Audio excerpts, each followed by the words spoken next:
So we're going to, in this episode, only concentrate in the Qigong part of the exercise, but we're not going to talk about the Qigong this time. We're going to do the hand movement and how those hand movements are used in actual application, as well as how to do them in Wing Chun. Which hand movements are they? This is the Tan, Hoon, Wu to come back, and then fook to come out again.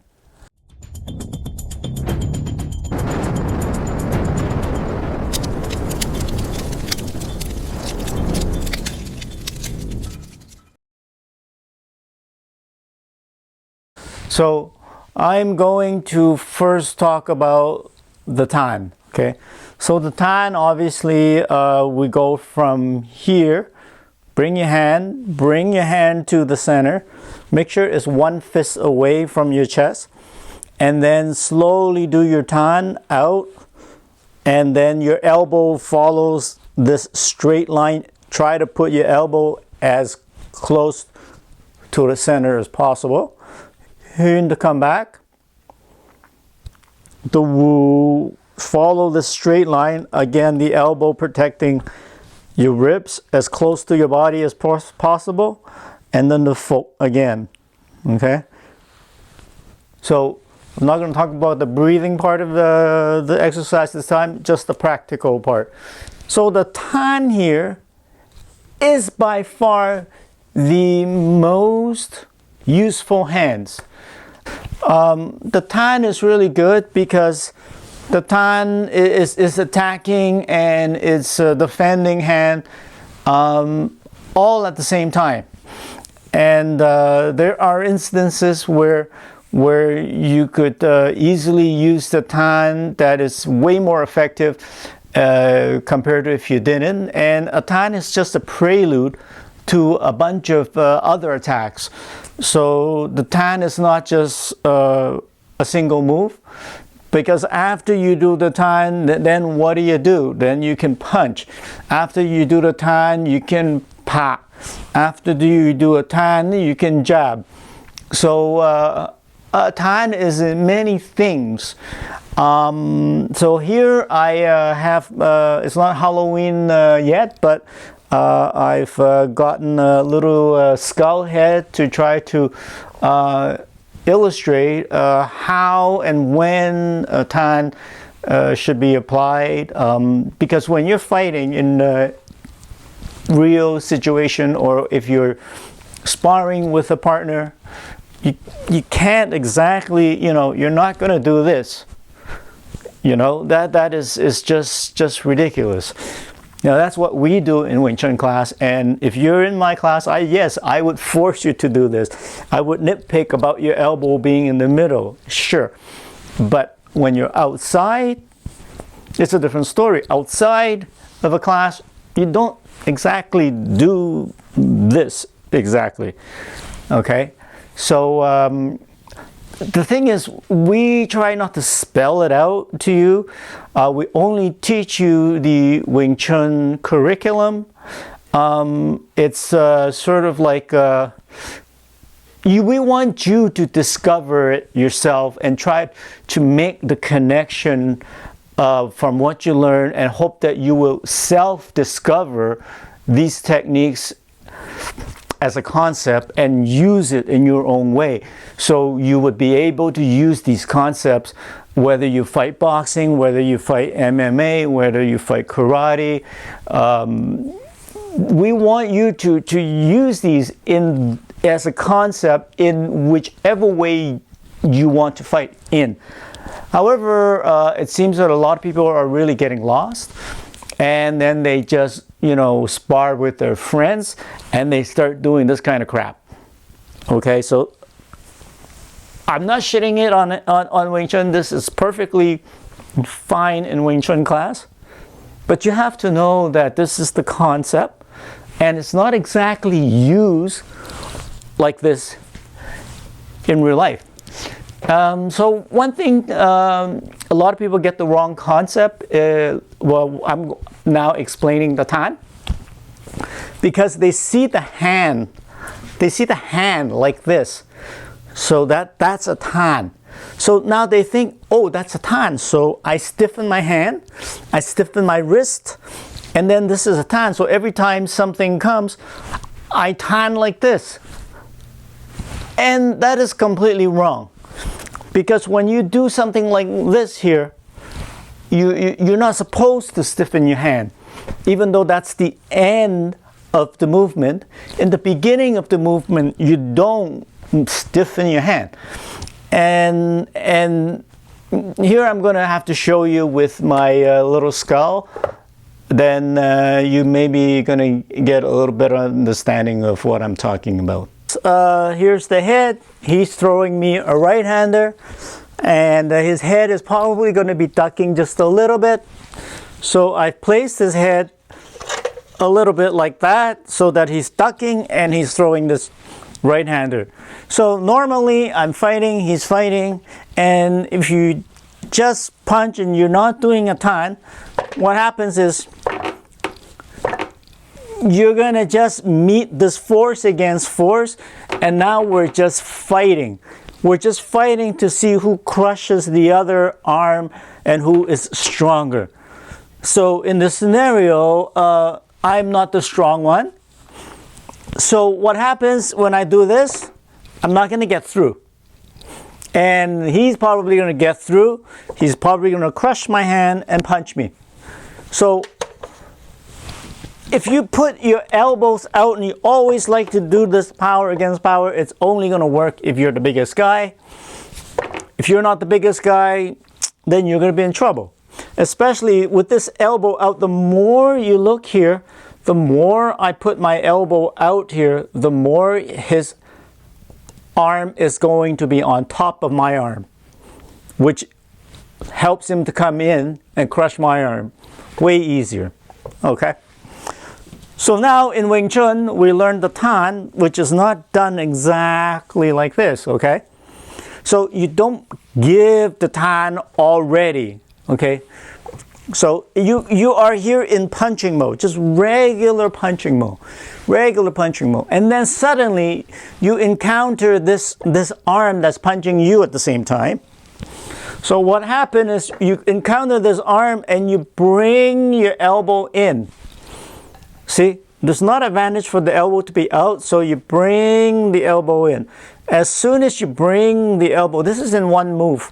You bring the elbow in, as soon as you bring the elbow in, and this wrist is a relaxed wrist, you bring the elbow in, and next thing you know, you're in this kind of scenario where your elbow's in, you got the center line, you got way more power here now, and now all of a sudden when you flip your hand over, that's you're doing the tan. You're doing the circular thing where you circle from under to over, where now you're doing the tan. Tan means to spread open.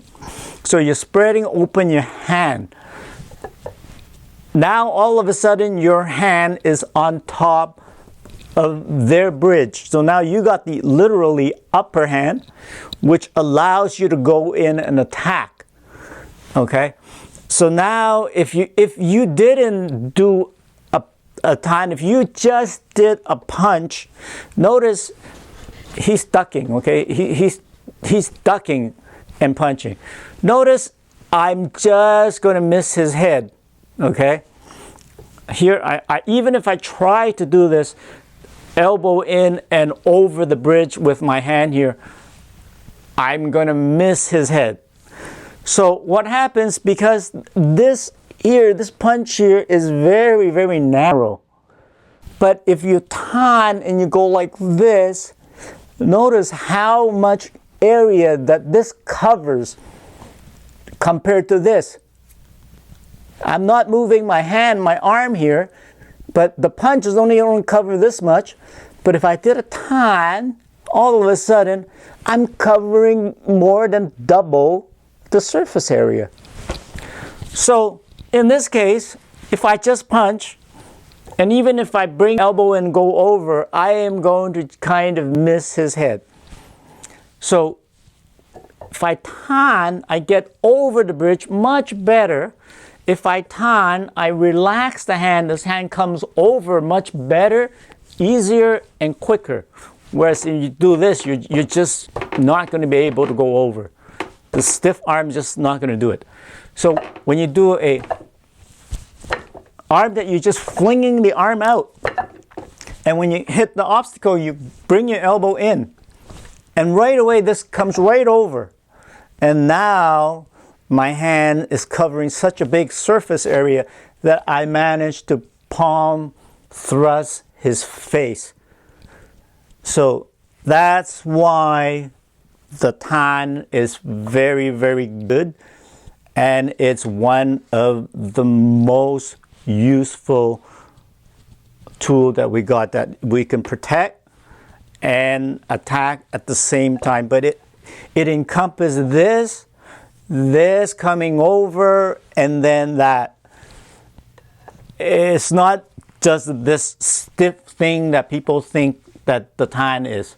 Okay, when you're doing this, it's completely wrong. It's when you're punching, oh, you're punching, whoa, tan. You're punching, you get an obstacle, whoa, tan. And it's this action of turning, twisting, arcing this over that gives you the tan. So it's the same on the other side. You can tan this side, and then you can palm thrust here. It allows you to come over the bridge. You can be on this side. It allows you to come over the bridge. And then this side as well allows you to come like this over the bridge and then attack. So this tan works in both hands, in this way, and then in this hand, this way, allows you to come over the bridge. Here comes, allows you to come over the bridge. So it doesn't really matter, because the two tans on this side of the arm, this side of the arm, the left arm, this side of the arm, this side of the arm, it all works in every single scenario. So I don't even have to think what hand he's fighting with me, and whether if it's the left hand or the right hand, or should I use the right or the left. For me, it's just all tan. Whatever hand that I manage to contact, for me, it's just always comes like this, over the bridge and attack, over the bridge and attack. Of course, you're not going to be doing this kind of crap here. Okay, you're doing a regular fighting, a regular boxing fighting like that. And as soon as you catch something, then you become a tan. So then there comes the Wu Sao. So now, what is this here? Now I'm guarding anything that's coming at me. So how am I going to do this in real life? In real life, you're not going to be fighting like this. Obviously, you're not going to be fighting like this. Okay, you're going to be fighting like this. So this could be correct in the center. This could be correct. This could be correct on the side. This could be correct. It doesn't matter as long as you can apply it. Because in fighting situation, his hand is here. I need to put my hand there. Okay, so how is that going to help you? Because here you have power here, like I said. Here, even if I'm withdrawing this hand, if I'm withdrawing it to here, I have power here. If I'm withdrawing here, I have power here. So every bit of the way, I have forward power as I'm retracting this hand. So I'm punching here, and I'm punching here, and punching here. So when I'm retracting this hand, I still have forward power, so that if I'm punching him here and he's punching me here, as I'm retracting this hand is still protecting my face, because as I'm retracting, I don't have power where he will just crush me. Even if I'm punching him in the face here and I'm retracting this hand is still the Wu Sao that's coming back with forward power. So that is why we train this Wu Sao, to always have power even if I'm withdrawing it. Of course, we don't do this. We'll be doing this in real life. And then we have the fook Sao. And the fook Sao is simply just this. It's simply just this. So we're just placing the hand over the other hand. So that if he's fighting, if I'm punching, if he's punching, am I fighting, punching, oh, the fook's out. So that this will stop him from punching me. So there's no way, if you can get your hand on top of his hand and you can get the upper bridge, there's no way that he can come loose. There's no way that he can withdraw the hand. If he withdraw the hands, I know it right away because I have full contact over his hand. If he tries to withdraw his hand, first thing I would do is I would just punch him. Okay, because I'm there already. Whatever he tries to do, I have total control. Rather than if I had only this, he can easily slip away and punch or whatever. So I don't have a lot of communication because it's just very, very small. He could easily slip away. But when I do this, I'm covering the entire hand of his. And this kind of stickiness is very difficult for him to get rid of that hand.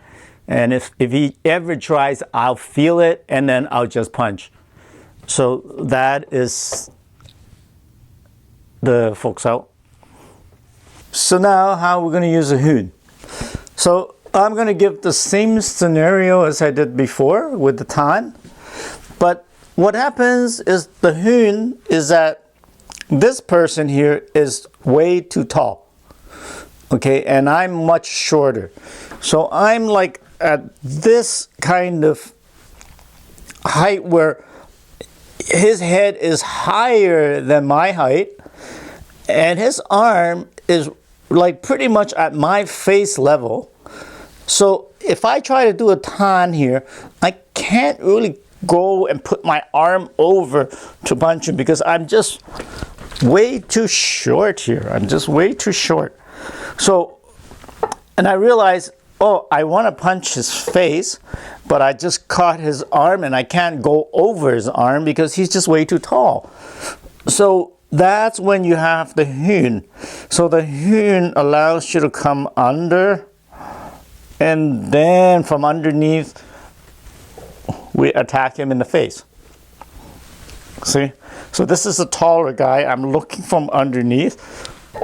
I'm going to punch him. Okay, I wanted to punch him this way, obviously. So I want to punch him from here, from underneath, because he's tall. And it just so happened that when I put my hand out, it says, shit, my hand is on the wrong side. I'll never manage to punch him because he's tall and I'm not going to get him like this. So when you get here and you say, oh shit, I want to change direction. So you go under, and then now you could still